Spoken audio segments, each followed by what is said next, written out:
بسم اللہ الرحمن الرحیم لیغفر لک اللہ ما تقدم من ذنبک وما تأخر۔ حضور علیہ الصلاۃ والسلام پوری امت کے لیے ہدایت کا مرکز ہیں، امام الانبیاء ہیں، خاتم النبیین ہیں۔ اس کے باوجود بھی حضور علیہ الصلاۃ والسلام کس قدر خشوع و خضوع کے ساتھ نماز ادا فرماتے ہیں، آپ اس کا اندازہ چند ایک احادیث پاک سے لگا سکتے ہیں۔ اور یہ سارا کچھ صرف اور صرف تعلیم امت کے لیے حضور علیہ الصلاۃ والسلام کیا کرتے ہیں۔ ام المومنین ام عائشہ صدیقہ رضی اللہ تعالی عنہ سے مروی ہیں، فرماتی ہیں کہ نبی اکرم صلی اللہ علیہ وسلم نے ایسی چادر میں نماز پڑھی جس میں نقش و نگار تھے، تو آپ صلی اللہ علیہ وسلم کی نظر اس کے نقوش پر پڑی۔ جب آپ صلی اللہ علیہ وسلم نماز سے فارغ ہوئے تو فرمایا اذهبوا بخمیصتی هذه الی ابی جہم،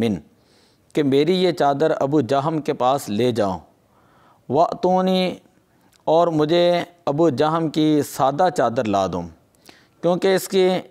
منقش چیزوں نے یا اس منقش چادر نے ابھی مجھے نماز سے غافل کر دیا۔ فَإِنَّهَا أَلْهَتْنِي آنِفًا عَنْ صَلَاتِي، بخاری شریف کے اندر یہ روایت موجود ہے۔ اور اسی طرح کے مضمون کی ایک اور روایت ہے، حضور علیہ الصلاۃ والسلام حضرت انس بن مالک رضی اللہ تعالیٰ عنہ بیان فرماتے ہیں، ام المومنین ام عائشہ صدیقہ رضی اللہ تعالیٰ عنہ کے پاس ایک کپڑا تھا جس سے انہوں نے اپنے گھر کے ایک گوشے کو ڈھانپ رکھا تھا۔ نبی اکرم صلی اللہ علیہ وسلم نے ارشاد فرمایا امیتی انا کرامکم، ہمارے پاس سے اپنا یہ پردہ ہٹا دو، فإنہ لا تزال تصاویرہ تعرض فی صلاتی، اس لیے کہ نماز میں اس کی تصویریں مسلسل میرے سامنے آتی رہیں۔ حضرت سیدنا عقبہ ابن عامر رضی اللہ تعالیٰ عنہ بیان فرماتے ہیں کہ نبی اکرم صلی اللہ علیہ وسلم کی خدمت میں ایک ریشمی جبہ، کوٹ، اس قسم کا لباس جو کپڑوں کے اوپر سے پہنا جاتا ہے، تحفتاً دیا گیا۔ آپ صلی اللہ علیہ وسلم نے دلجوئی کے لیے اس کو قبول فرمایا، پہن کر آپ نے نماز ادا فرمائی۔ جب آپ نے نماز مکمل کی تو فوراً اس کو اتار کر جو ہے وہ اتار دیا، اور آپ صلی اللہ علیہ وسلم نے ارشاد فرمایا لا ينبغی ھذا للمتقین، پرہیزگاروں کو یہ لباس لائق نہیں۔ آج دیکھیں جو ایسا لباس جو ہے وہ پہنتے ہیں کہ جس کے اندر تو اس قدر یعنی جسم کی ساخت جو ہے وہ معلوم ہوتی ہے، تو اس سے جو ہے ہمیں بچنا چاہیے۔ ام المومنین ام عائشہ صدیقہ رضی اللہ تعالیٰ عنہ بیان فرماتی ہیں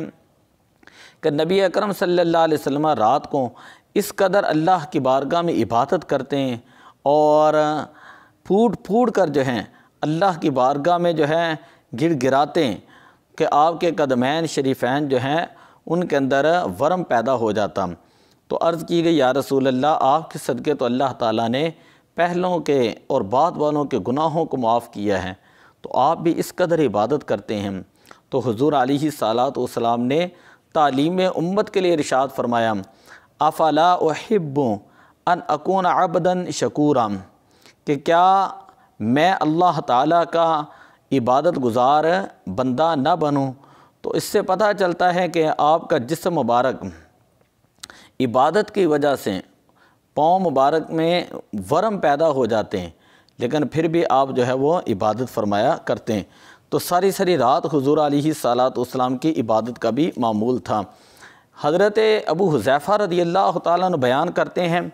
کہ ایک مرتبہ میں نے حضور علیہ الصلاۃ والسلام کو نماز پڑھتے ہوئے دیکھا۔ آپ صلی اللہ علیہ وسلم نے 2 رکعتوں کے اندر سورہ بقرہ، سورہ آل عمران اور سورہ نساء کی تلاوت فرمائی۔ آج ہم بھی نماز پڑھتے ہیں، لیکن موسٹلی لوگ جو ہوتے ہیں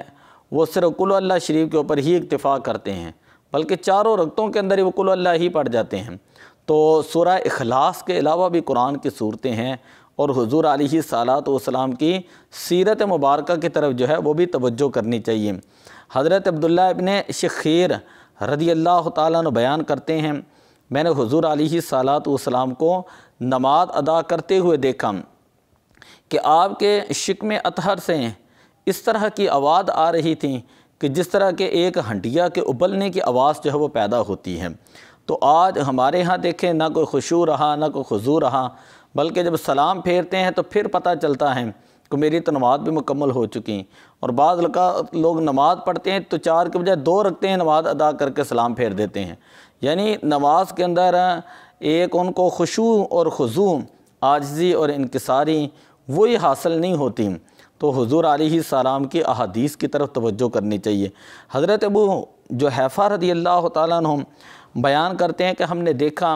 حضور علیہ السلام کے جسم مبارک کے اوپر بڑھاپے کے آثار موجود تھے، تو ہم نے عرض کی یا رسول اللہ اس قدر جو ہے وہ بڑھاپے کے آثار آ چکے ہیں، تو آپ صلی اللہ علیہ وسلم نے ارشاد فرمایا مجھے سورہ واقعہ، سورہ عما یتساءلون، سورہ مرسلات اور اذا الشمس کورت، ایسی صورتیں جو ہیں جن کے اندر قیامت کی ہولناکیوں کا ذکر ہے، جہنم کے عذاب کا ذکر موجود ہے، تو ان صورتوں کی تلاوت نے مجھے جو ہے وہ بوڑھا کر دیا ہے۔ حضرت ابو ذر غفاری رضی اللہ تعالیٰ عنہ بیان کرتے ہیں کہ ایک مرتبہ حضور علیہ السلام نے ارشاد فرمایا جو میں دیکھتا ہوں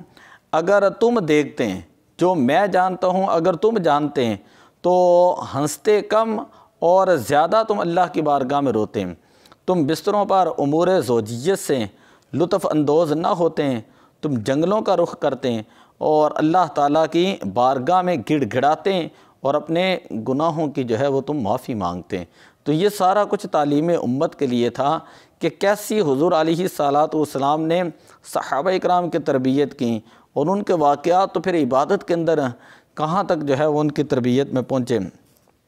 حضرت ابو ذر غفاری رضی اللہ تعالیٰ فرماتے جب ہم نے یہ سنا تو میں نے خواہش پیدا کی کاش میں درخت ہوتا جو کاٹ دیا جاتا۔ ایک مرتبہ حضرت حنظلہ رضی اللہ تعالیٰ عنہ بارگاہ رسالت میں آپ صلی اللہ علیہ وسلم سے اٹھ کے جب باہر گئے اور آپ صلی اللہ علیہ وسلم کی گفتگو مبارک سنی تو جا کر کہنا شروع کر دیا نافقہ حنظلہ تم، تو حضور علیہ السلام نے ان کو بلایا اور پوچھا کہ کیا معاملہ ہے؟ عرض کی یا رسول اللہ صلی اللہ علیہ وسلم جو کیفیت آپ کی بارگاہ میں دل کے اوپر طاری ہوتی ہیں وہ کیفیت بعد میں طاری نہیں ہوتی۔ تو حضور علیہ السلام نے فرمایا اگر وہی کیفیت تمہاری باہر بھی ہوں تو اللہ کے فرشتے بازاروں کے اندر جو ہے وہ تمہارے ساتھ مصافحہ کریں۔ 3 صحابہ ہیں، حضرت انس بن مالک رضی اللہ تعالیٰ عنہ فرماتے ہیں کہ انہوں نے آپس میں جو ہے ایک معاہدہ کیا کہ ایک نے کہا کہ میں آج کے بعد روزہ نہیں چھوڑوں گا، دوسرے جو صحابی تھے انہوں نے کہا کہ میں شادی نہیں کروں گا، تیسرے جو صحابی تھے انہوں نے آپس میں جو ہے وہ ایک بات کی کہ میں کبھی رات کے نفل نہیں چھوڑوں گا۔ حضور علیہ السلام ان صحابہ اکرام کے پاس تشریف لے گئے اور آپ صلی اللہ علیہ وسلم نے ارشاد فرمایا کہ دیکھیں میں روزہ بھی رکھتا ہوں، افطار بھی کرتا ہوں، رات کو نفل بھی پڑھتا ہوں اور آرام بھی کرتا ہوں، اور میں نے شادیاں جو ہیں وہ بھی کی ہیں۔ تو آپ صلی اللہ علیہ وسلم نے فرمایا کہ جو شخص میری سنت سے ہٹ گیا وہ ہم میں سے نہیں ہے۔ تو آج ہم لوگ جو ہیں وہ صرف اور صرف جدید دور کی طرف، پیسہ کمانے کی طرف، غرض کی طرف، لالچ کی طرف جو ہے وہ پڑے ہوئے ہیں، اور ہم دین کو بھول چکے ہیں۔ دعا اللہ عمل کی توفیق عطا فرمائے۔